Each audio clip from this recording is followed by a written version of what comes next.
Well, you may not know this, but just about any cell phone, yours included, can be pinpointed, even if you never make a call. Technology correspondent Daniel Seberg takes us beyond the headlines. Consider your cell phone your own personal tracking device, like it or not. The cell phone network is tracking you whenever your phone is on.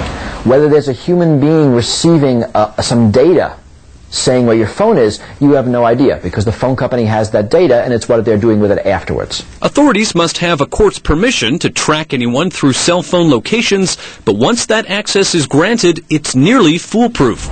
So how exactly does it work? Well, here's the easiest way to think of cell phone tracking. In order to make or receive a call on your cell phone, your wireless provider has to know where you are. You see this flashing little light up here? You can think of that as your personal locator beacon.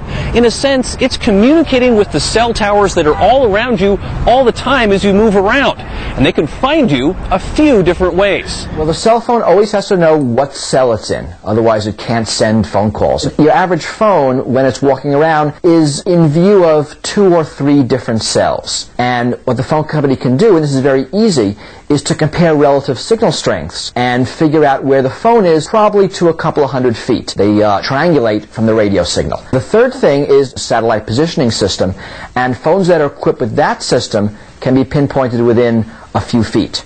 It's that ability to be so exact that's made it such an invaluable tool for law enforcement.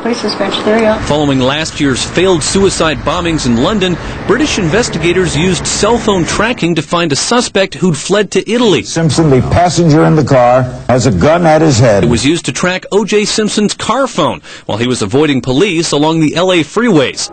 And it was even used as far back as 1993 when police shot and killed drug lord Pablo Escobar in Colombia.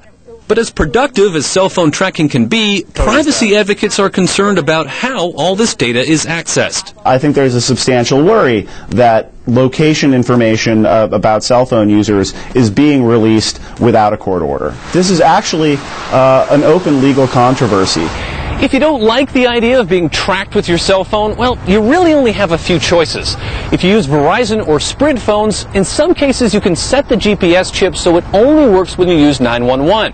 If you use Cingular or T-Mobile, you're out of luck because they use the triangulation system. Or you could just turn your phone off. Daniel Seberg, CNN, Atlanta.